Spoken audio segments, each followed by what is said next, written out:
مفتی صاحب میں پابندی سے گزشتہ 15 دنوں سے روزے رکھ رہا ہوں اور آگے بھی پوری زندگی روزے رکھنے کا ارادہ ہے. روزے کی حالت میں ہی مرنا چاہتا ہوں. مجھے تو لگتا ہے روزے سے ہی مر جاؤ گے آپ.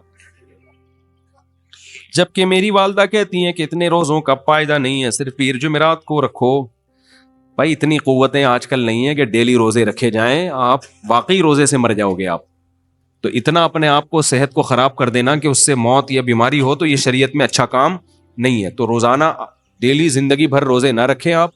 بعض صحابہ نے رکھے مگر وہ بھی آخر عمر میں پھر ان کو ندامت ہوئی, پھر نہیں رکھے جا رہے تھے. کیونکہ ایک نیکی جب انسان کنٹینیو کرتا ہے تو اس کو چھوڑنا نہیں چاہیے.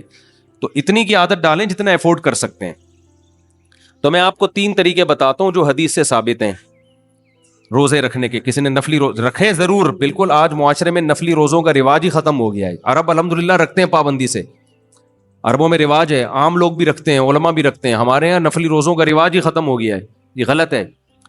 تو حدیث میں آتا ہے کہ ہر مہینے 3 روزے رکھو. ایام 20 کے روزے کہا جاتا ہے جن کو, یعنی چاند کی 13 تاریخ, 14 تاریخ اور 15 تاریخ. یہ ہر مہینے کے 3 روزے آپ صلی اللہ علیہ وسلم نے فرمایا پورے مہینے کے برابر ہیں. کیونکہ ایک روزہ 10 کے برابر, ایک نیکی 10 کے برابر نا, تو 3 روزے 30 کے برابر ہو گئے. پھر آپ صلی اللہ علیہ وسلم نے پیر اور جمعرات کا روزہ رکھا ہے, اس کی ترغیب ہے, تو یہ بھی رکھ لیا کرو. پیر کا رکھ لیا اور جمعرات کا رکھ لیا. ایام 20 میں اگر پیر جمعرات آ گیا تو وہ ڈبل ہو جائے گا, گریبی ہو جائے گی.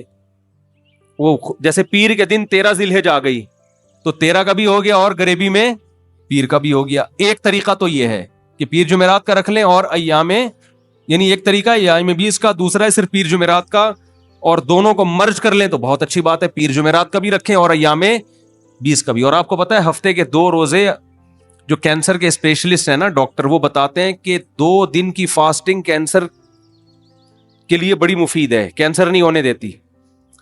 اب تو گوروں نے بھی یہ ثابت کر دیا ہے کہ 2 دن روزہ رکھنا یہ کینسر نہیں ہونے دیتا. یعنی اگر آپ چاہتے ہیں کہ کینسر کے چانسز آپ میں کم ہو جائیں تو اس کے لیے 2 دن روزہ بہت اچھا ہے.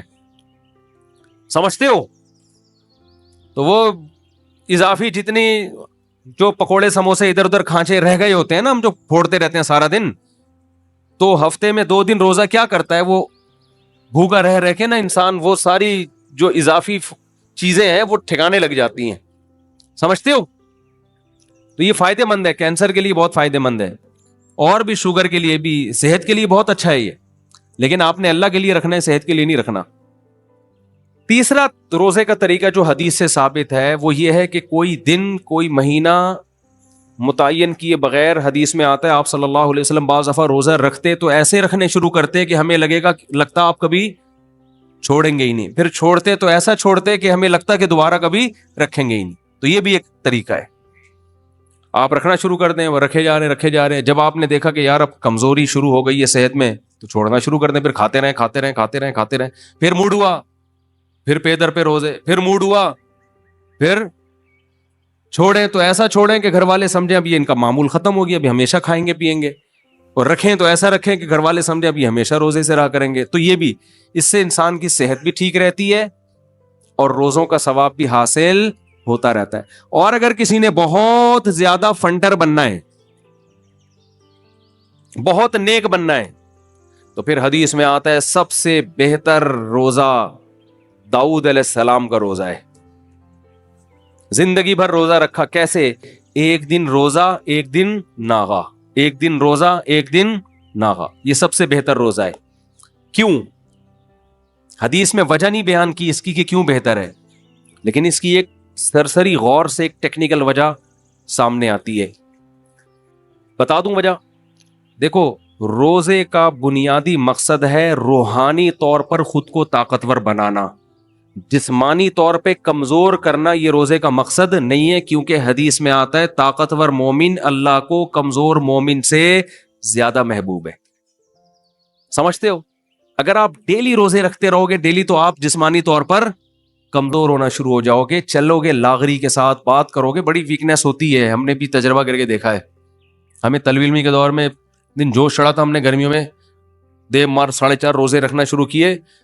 گرمیوں کے روزے تھے, میں اتنا باریک ہو گیا تھا, اتنا باریک کہ محلے والے کہہ لیں بھائی کیا ہو گیا ان کو غائب ہونا شروع ہو گیا تھا. تو وہ بعض دفعہ انسان پہ غلبہ ہوتا ہے نا, تو یہ پھر اس سے انسان میں چڑچڑا پن پیدا ہو جاتا ہے. جب انسان کمزور ہوتا ہے تو غصہ آتا ہے بہت زیادہ. تو مجھے اندازہ ہو گیا تھا یار میں بات بات پہ لڑ رہا ہوں لوگوں سے, پڈے کر رہا ہوں, غصہ کر رہا ہوں. لڑنے کی طاقت ہوتی نہیں ہے. کمزور آدمی کو غصہ زیادہ آتا ہے, لڑنے کی پاور اس میں ہوتی نہیں. وہ جذبات سے ہی اگلے کو دبانے کی کوشش کر رہا ہوتا ہے, اور اگلا تھوڑا سا مکہ دکھا دے تو یہ ڈر جاتا ہے. یہ تو کمزوری یہ ایک عیب ہے, جان کر کمزوری. تو کنٹینیو روزہ رکھنے سے, بار بار مسلسل آپ رکھتے ہی چلے جائیں گے تو روحانی قوت تو بڑھتی ہے, لیکن جسمانی قوت کمزور. اور روحانی بھی بہت زیادہ نہیں بڑھتی. وجہ اس کی ہے کہ آپ کو عادت ہو جاتی ہے. روحانی قوت بڑھتی ہے نفس کی مخالفت سے, اپنی چاہتوں کی مخالفت سے. تو جب آپ رکھتے رکھتے رکھتے عادی ہو جاتے ہیں تو وہی آپ کے روٹین کا حصہ بن جاتا ہے. کوئی الگ سی چیز نہیں لگتی آپ کو. آپ کا پتا ہے بھائی میں نے صبح 4 بجے کھانا کھانا ہے, پھر افطاری کے وقت کھانا ہے, یہ روٹین میں آ گئی نا ایک چیز. تو ایک دن روزہ ایک دن چھوڑا, ایک دن روزہ ایک دن چھوڑے میں کیا ہوتا ہے کہ جب ایک دن روزہ ہے اگلے دن ریکوری ہو جاتی ہے. کھائیں گے آپ, پیئیں گے, آپ کا جسم کمزور نہیں ہوتا, لیکن ٹینشن اتنی ہے نا کہ کر کے دیکھو پتا چلے گا, کیونکہ انسان عادی نہیں ہوتا روزے کا. صحیح سمجھ میں آ رہی ہے بات؟ اب دیکھو روزانہ روزہ رکھنا ہے نا تو تھوڑے دن میں عادت ہو جاتی ہے. جیسے رمضان میں ہمیں عادت پڑ جاتی ہے نا 10-15 روزوں کے بعد, یار صبح اٹھنا ہے, یہ تو روٹین کا ایک حصہ ہے. ایک دن روزہ رکھا, ایک دن چھوڑا, جیسے وہ والا واقعہ ہے نا, وہ بھی بتاتا ہوں میں. ایک دن روزہ رکھا, ایک دن چھوڑا, اب دوبارہ اگلے دن رکھنا بڑا مشکل ہوتا ہے. حقیقت ہے, کیونکہ آپ نے کل پراٹھا کھایا تھا, چائے بھی پی تھی, گٹکا بھی ٹائم پہ, اور سٹے مٹے بھی, نسوار بھی, سب چیزیں ہو گئی. اب دوبارہ یار یہ مشکل ہوتا ہے. تو نفس کے خلاف مجاہدہ بہت سخت ہوتا ہے. تو روحانی قوت بہت اسپیڈ کے ساتھ بڑھتی ہے. اپنی چاہتوں کی مخالفت سے قوت بڑھتی ہے نا روحانی. تو چاہتوں کی مخالفت بہت ہوتی ہے. آدمی کو اپنی خواہشات پہ کنٹرول کرنے کا بہترین ملکہ پیدا ہوتا ہے اس سے, کہ میرے ہاتھ میں جب چاہوں گا کھانا چھوڑ دوں گا, جب چاہوں گا کھانا شروع کر دوں گا. اور صحت خراب نہیں ہوتی بلکہ اور اچھی ہو جاتی ہے, کیونکہ روزانہ 3 ٹائم کھانا کسی کتاب میں نہیں لکھا کہ صحت کے لیے ضروری ہے, بلکہ ہر کتاب میں لکھا ہے روزانہ 3 ٹائم پھوڑنا صحت کے لیے نقصان دہ ہی ہے, فائدے مند بالکل بھی نہیں ہے. تو ایک دن روزہ رکھیں گے, ایک دن کھائیں گے, آپ بالکل فٹ فاٹ رہیں گے اور اچھے ہو جائیں گے جسمانی لحاظ سے.